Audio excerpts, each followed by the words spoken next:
Okay, guys, so we just saw a couple of reveals that I did, and I don't really have any major things due back from PSA imminently, and I've really slowed down my raw card buying over the last few months, but I figured I have picked up some really interesting things, again, all over the place, right, as you'll see. So I figured let's do I'm going to call this a mail day, but it's mail day over the last 3 months. So we got the Patrick Robbie, a player back there, the blue. Here's a Doug Gilmour sapphire. Again, like the Y, out of 100, these are numbered. I think this was like $12 maybe. So I was like, all right, I got to buy it. And there's a chance I'll ultimately grade it. Here's a Teemu Selanne Heritage Red, which is really cool, from the 1999 Be a Player. These are numbered out of 1,000, but I think in both cases, the numbering is misleading because the amount of these that are in circulation now, 21, 22 years later, is way less than the original numbering suggests. Here's an Al Arbour autograph from Panini, is 2011. Look at that. Again, go Islanders.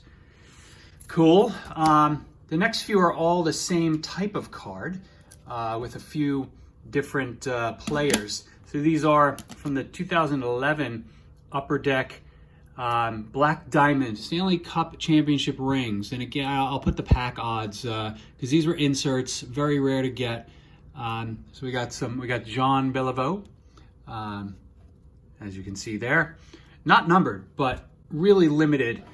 We got a couple of Gretzky's, why not? And then another Steve Yzerman. So Gretzky and Yzerman appearing again in the same run, just like they did in the Jambalaya. I think they're neat. You can see through them, right? I can still see Kareem a little bit through that. Really kind of neat design and very rare. Okay, the last of the hockey, I think, Dennis Potvin, numbered out of 50. This is from Upper Deck Chronology. I think it's, last year? 2018, 2019. But anytime I see an Islander thing with like a 3-color patch that's kind of limited and a great autograph, if I can pick it up for a reasonable amount, I'm going to do that. We're going briefly into the soccer world. Here is a Jurgen Klinsmann 2014 Panini Prism World Cup Stars, red, white, and blue. Easy for me to say. I think it's 2014. Yeah, 2014. Klinsmann, a German legend, and somebody who nobody has on their radar right now. I think he definitely has a place in soccer history. So I have a number of cards like this that you're going to see come back in a grading order one of these days, probably 6 months from now, where you get guys like Jurgen Klinsmann and Roberto Baggio and other guys like that, and David Beckham, things, guys like that you haven't really heard of. Neat stuff. We're going to do a brief detour into auto racing. Here is a Danica Patrick quad patch out of 25 from the 2016 National Treasure. So I think this is attractive for two reasons. Number one, Danica Patrick is a trailblazer, right? First woman, to race in a whole number of races, NASCAR, Indy, whatever it was. And I don't pretend to know the details, but she was an absolute trendsetter. And this is the first auto racing Panini National Treasure set, so 2016. So I think there's a couple things there that will make this valuable in the future, and it's got good grading. I don't know that I would ever kind of snap something like this out and try to send it into PSA, but numbered out of 25, very cool. And then going to baseball, and then we're going to even get really more ridiculous with the amount of sports that I'm covering.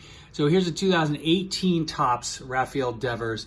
This is the regular Series 1, right? Nothing special about it. I don't know what that BB, must have been an inventory number from the person I bought it from.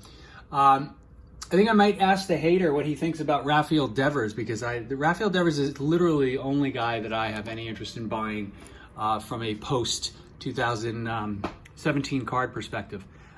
He is barely 20, born in 1996, right? So he's 25. He's already been in the league a handful of years. I think he's got a really bright future with the Red Sox. And then to wrap this up, we're going extreme sports.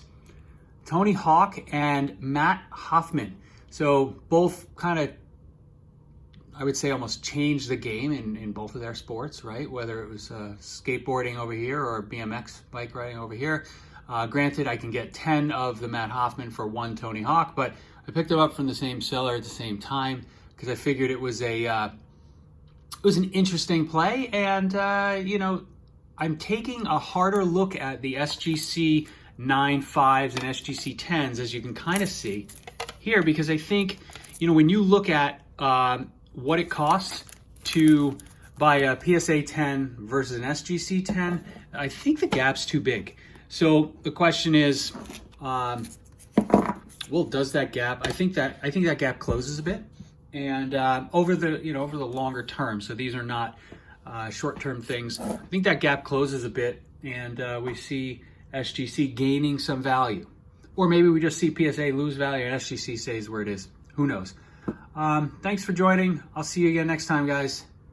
Hey, thumbs up, subscribe, comment below. Hopefully you're liking what I'm doing here, but what do you want more of? More grading reveals, more mail days, more of the hater, more of just me discussing things? Just let me know, because I am putting this content out there for you. See you soon.